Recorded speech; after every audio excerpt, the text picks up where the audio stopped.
السلام علیکم ورحمۃ اللہ وبرکاتہ۔ جرمنی سے عبد الرحمن ریاض صاحب کہتے ہیں کہ رجب میں کنڈوں کی نیاز دلائی جاتی ہے، اس کی شرعی حیثیت کیا ہے اور کنڈے کھانا کیا جائز ہے یا نہیں کھانے چاہیے؟ جی، عبد الرحمن ریاض صاحب رجب کی 22 تاریخ کو حضرت امام جعفر صادق رضی اللہ تعالی عنہ کے ایصال ثواب کے لیے کنڈوں کے نام سے یہ نیاز دلائی جاتی ہے۔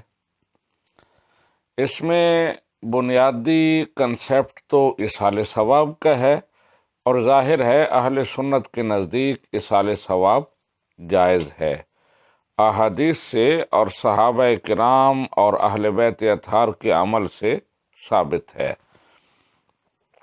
حدیث پاک میں ہے کہ نبی رحمت صلی اللہ علیہ وآلہ وسلم نے قربانی کے دن 2 مینڈے ذبح فرمائے اور ارشاد فرمایا کہ ایک میری طرف سے اور ایک میری امت کی طرف سے، یعنی نبی رحمت صلی اللہ علیہ وآلہ وسلم عمل خود کر رہے ہیں لیکن اس کا ثواب اپنی پوری امت کو پہنچا رہے ہیں، اور یہی ایصال ثواب ہے۔ اسی طرح حضرت محمد بن حنفیہ ان کے بارے میں ہے کہ انہوں نے حضرت عبداللہ بن عباس رضی اللہ تعالی عنہما کی نماز جنازہ پڑھائی اور اس کے بعد یعنی دفن کرنے کے بعد ضرب علیہ فسطاطا 3 ایام، ان کی قبر پر ایک خیمہ بنایا اور 3 دن وہاں قیام فرمایا۔ شارحین لکھتے ہیں کہ ظاہر ان ضرب الفسطاط لیس الا لاجل القراءۃ لا غیر، کہ ظاہر ہے وہاں مزار پر خیمہ بنانا اور اس میں رہنا یہ پڑھنے اور ایصال ثواب کرنے کے لیے تھا، کوئی اور وجہ اس کی سمجھ میں نہیں آتی۔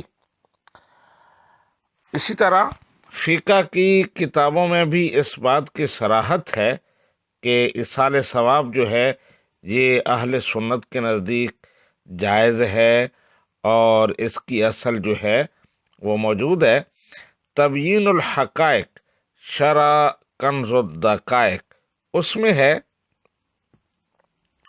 الاصل فی ھذا الباب ان الانسان له ان یجعل ثواب عمله لغیرہ عند اہل السنت والجماعت صلاۃ کان او صوما او حجا او صدقۃ او قراءۃ قرآن او الاذکار الی غیر ذلک من جمیع انواع البر۔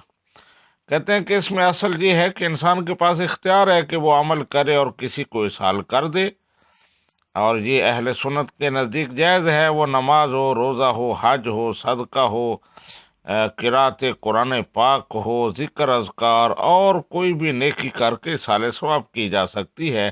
وَيَصِلُ ذَلِكَ إِلَى الْمَيِّتِ وَيَنْفَعُهُ، اور یہ میت کو پہنچتا ہے اور اس کو نفع بھی دیتا ہے۔ تو یہ بنیادی کنسیپٹ جو ایصال ثواب والا ہے، اس حوالے سے دیکھا جائے تو کنڈوں کا ختم بالکل جائز ہے، ایک مستحب عمل ہے بلکہ۔ لیکن آج کل لوگوں نے کنڈوں کے ختم میں اس نیاز میں کچھ من گھڑت، غیر شرعی اور غیر ضروری حدود و قیود لگا کر اسے متنازع بنا دیا گیا ہے۔ اگر ان کی حوصلہ شکنی کی جائے، ان سے پرہیز کیا جائے تو پھر کنڈوں کے ختم میں کوئی حرج نہیں ہے اور اس کا کھانا کھانے میں بھی کوئی حرج نہیں ہے۔ وہ غیر شرعی حدود و قیود اور رسوم اور رواج کیا ہیں؟ پہلی تو یہ کہ کنڈوں کا ختم صرف 22 رجب کو ہو سکتا ہے اور کسی تاریخ کو نہیں، یہ بھی ایک غیر ضروری قید ہے، غیر شرعی ہے، کسی بھی دن ایصال ثواب کا یہ پروگرام ہو سکتا ہے۔ دوسری شرط اس میں یہ لگا دی گئی کہ یہ صرف مٹی کے برتنوں میں، جنہیں کنڈے کہتے ہیں، ان کے اندر یہ نیاز جو ہے وہ دی جائے گی، رکھی جائے گی۔ یہ بھی غلط ہے، کسی بھی برتن میں ڈالی جا سکتی ہے سونے اور چاندی کے سوا، کیونکہ سونے اور چاندی کے برتن استعمال کرنا اسلام میں جائز نہیں ہے۔ پھر یہ رسم اس میں بنا دی گئی کہ حلوہ پوری ہی ہوگی یا کھیر ہوگی، اور کوئی کھانا اس میں نہیں پکے گا۔ یہ بھی غیر ضروری غیر شرعی قید ہے، اس کی بھی شرعاً کوئی حیثیت نہیں ہے۔ اسی طرح یہ ہے کہ گھر میں ہی کھایا جائے گا، گھر کے علاوہ کسی اور جگہ پر اسے نہیں لے جا سکتے۔ یہ بھی غلط ہے، کہیں بھی لے جا سکتے ہیں، عزیز و اقربا کو، دوست و احباب کو دے سکتے ہیں اور تقسیم کر سکتے ہیں۔ پھر اسی طرح یہ ہے کہ یہ صبح منہ اندھیرے کھایا جائے گا، اس کو یعنی روشنی میں نہیں کھا سکتے۔ تو اس طرح کی کچھ اور حدود و قیود غیر ضروری طور پر لگا دی گئی ہیں جو بالکل غلط ہیں، شرعاً ان کی کوئی حیثیت نہیں ہے، ان سے پرہیز کیا جائے بلکہ ان کی حوصلہ شکنی کی جائے۔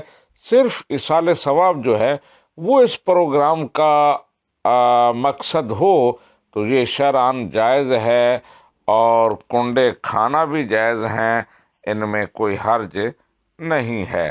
ھذا ما ظہر علی واللہ ورسولہ اعلم بالصواب۔